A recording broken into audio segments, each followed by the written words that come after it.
예, 구독자 여러분 안녕하세요. 로에니슈 임성지 기자입니다. 오늘도 저와 함께 다양한 법률 이야기를 나눌 김도윤 변호사님 모셨습니다.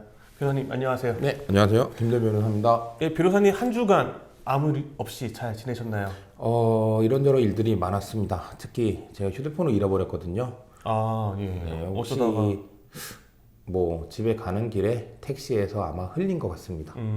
네, 갤럭시 S20 코스믹 그레이 혹시 보셨다면 네, 전화 주세요.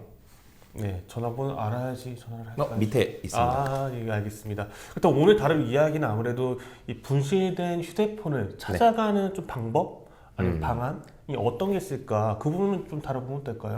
네, 뭐 저의 경험담을 바탕으로 말씀드리겠습니다. 물론 이제 제 방법이 무조건 옳은 건 아니니까요. 예, 예, 네, 참고가 되는 거죠. 참고만 하시면 될 것 같습니다. 일단은 뭐 우리나라는 정말 좋은 나라입니다. 네. 뭐 보통 이제 택시를 타시면 이제 카드로 결제를 대부분 하시잖아요, 이제는. 그렇죠. 요새는 네. 뭐 뭐 네, 같은, 아니면 뭐 네. 앱으로 부른다든지 네. 그렇게 해서 택시에서 휴대폰을 잃어버리시면 먼저 그 카드 사용 내역이나 앱 사용 내역을 확인을 해서 그 택시 기사분을 찾아야 됩니다. 아, 그렇습니까? 네. 예. 네, 신기하게도 바로 찾아지더라고요. 저 같은 경우에는 네네. 3땡 카드를 사용했는데 거기에 전화를 해서 확인하니까 티머니로 바로 연결을 했고요. 네. 티머니에서 그 택시 번호랑 기사분 전화번호를 알려주더라고요. 아, 직접 연결할 수 있는 네네. 번호까지요? 휴대폰 번호를 네. 알려줘서 연락을 했는데 안타깝게도 연락은 되진 않았습니다. 아, 그 택시 기사 직접적인 연결이 안 네, 됐나요? 연결이 안 됐고요. 그래서 혹시나 이제 택시 회사 쪽으로 유실물이 갈 수도 있으니까 네. 이제 택시 회사를 알아보려고 120 다산 콜센터에 전화를 했죠. 거기서 이제 택시 회사를 확인할 수가 있거든요. 아, 그렇습니까? 근데 이제 여기서 한 가지 팁이 저는 이제 31로 시작을 했는데 택시 번호가 3132는 개인 택시라고 합니다. 313? 3132로 시작하는 아. 번호는 개인 택시라고 합니다. 그래서 그렇군요. 택시 회사가 없는 거죠. 그럼 어떻게 됐나요? 그래서 어쩔 수 없이 이제 위치 찾기 서비스를 했습니다. 보통 이제 요새 이제 스마트폰 같은 경우는 구글 계정이 다 연동이 돼 있잖아요. 네네. 꼭 구글이 아니라 하더라도 뭐 통신사별로 아니면은 삼성이나 애플 제조사별로 위치 찾기 기능을 제공해 주거든요. 아, 그렇습니까? 그래서 핸드폰이 켜져 있기만 하면 뭐 약간의 오차는 있겠지만 그 컴퓨터나 다른 휴대폰을 통해서 본인의 휴대폰의 위치를 찾을 수가 있습니다. 그래서 찾으셨나요? 네, 실제로 제가 해보니까 낮에는 서울 성수동에 있었고요. 네. 좀 있다가는 천호동으로 이동을 하셨더라고요. 아, 그리고 나서 네. 마지막은 대치동에 있었습니다.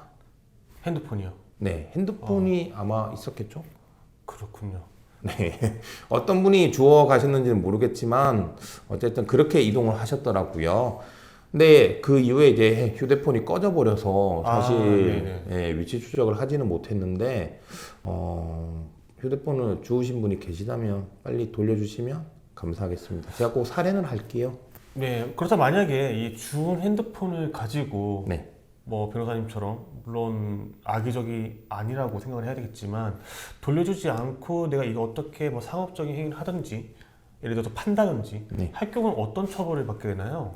일단 그런 경우에는 점유 이탈물 횡령죄라고 해서요. 네. 형법상 처벌을 받게 됩니다. 아, 그럼 길거리에 버려져 있는 또는 그렇게 생각할 수 있는 물건도 함부로 가져와서는 안 되겠네요. 네, 그렇죠. 점유이탈물 횡령죄와 뭐 절도가 약간 비슷한 모습인데요. 일단 점유이탈물 횡령죄는 지금 기자님께서 말씀하신 대로 땅에 버려져 있는 물건, 그러니까 주인을 잃은 물건을 본인이 주워 왔을 때 이걸 되돌려주지 않으면 성립하는 범죄고요. 네. 뭐 그 비슷하게 절도죄는 이제 남이 가지고 있는 물건을 그냥 훔치는 게 절도죠. 아, 네. 네.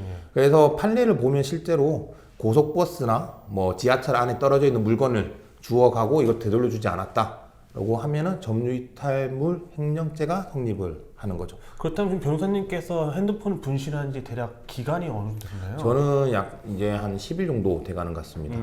그렇다면 뭐 아까 분실물 찾기 서비스라든지 여러 가지 서비스 통해서 찾으려고 했지만 결국 못 찾았잖아요.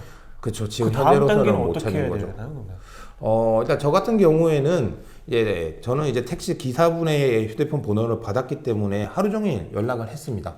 그리고 그 외에도 이제 구글에 아까 말씀드린 뭐 위치 찾기 기능을 보면 그 핸드폰이 울리게 하는 기능이 있거든요. 꺼진 핸드폰이요? 아니 꺼져 있으면 당연히 안 되죠.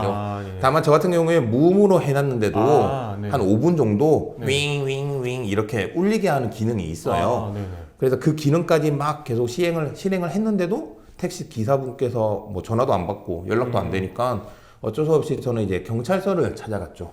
핸드폰을 잃어버렸는데 경찰서까지요? 네, 어제 말씀드린 대로 어허. 만약에 이제 땅에 떨어진 뭐 저 같은 경우에 택시에 떨어진 휴대폰을 누가 주워 갔다면 이거는 뭐 점유 이탈 횡령죄가 될 수 있고요. 네. 그 외에 만약에 그게 뭐 택시 기사분이 아니라 택시 기사분의 점유에 들어갔는데 딴 분이 그걸 가져간다면 뭐 절도죄가 될 수도 있는 거니까요. 네. 충분히 형사 처벌이 되는 실제 범죄거든요. 그래서 네. 저는 이제 집 앞 가까이에 있는 지구대를 찾아갔고요. 네. 가서 이제 진술서를 쓰고 실제로 이제 사건 접수를 했죠. 그래서 지금 송파 경찰서에서 진행이 되고 있는 중입니다. 그렇습니까? 네, 어쨌든 뭐 그 이후에 제가 수사관님한테 들은 바로는 수사관님이 이제 택시 기사분이랑 통화가 됐고요. 네. 보통 이제 뭐 회사 택시 같은 경우에는 실내 블랙박스가 다 있는데 이제 그분은 개인 택시다 보니 실내 블랙박스는 없다고 하더라고요. 그리고 본인은 뭐 핸드폰을 본 적이 없다. 네네. 뭐 전화를 안 받으신 거는 좀 이상하긴 하지만 어쨌든 본인은 본 적이 없다고 하셔서 지금 수사관님께서 이제 그 카드사나 통신사 이런 쪽에 영장을 쳐서 그 제가 탄 이후에 승객들에 대한 정보를 지금 확인하고 계신 중이고요. 그렇습니까? 네, 그렇게 해서 혹시라도 이제 어떤 분이 그거를 들고 있다. 근데 돌려주지 않았다 하면 실제로 점유 이탈물 횡령죄가 될 수도 있는 거죠. 물론 저는 이제 그분의 처벌을 바라는 건 아니지만 이걸 보시는 이제 구독자분들은 혹시라도 이제 휴대폰을 잃어버렸다 아니면은 뭐 분실된 휴대폰을 주었다 하는 경우에는 이런 문제가 발생할 수 있다는 거를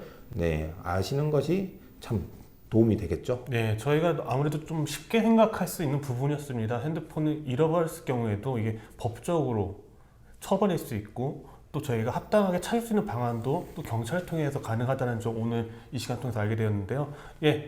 부디 제발 김도훈 변호사님의 핸드폰이 다시 돌아오기를 기다리며 오늘 로얄 이슈 여기서 마치도록 하겠습니다. 갔더니 없는 거예요. 그거는 신고해야지. 그래서 이제 문자 보냈죠.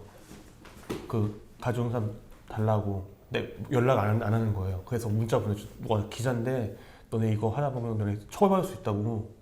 그러니까 갑자기 연락이 오는 거예요. 야, 근데 장교인데 문자를 어떻게 봐? 걔네가 확인을 하는 거죠, 계속. 아니, 문자가 안 뜨지 않나?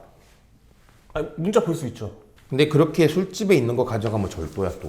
점유이탈 횡령죄 아니야 그러면. 그게 이제 그런 술집이나 만약에 뭐 편의점 당구장이나 앞에 그 노상에서 마시다가 그거는 점유이탈 횡령죄지.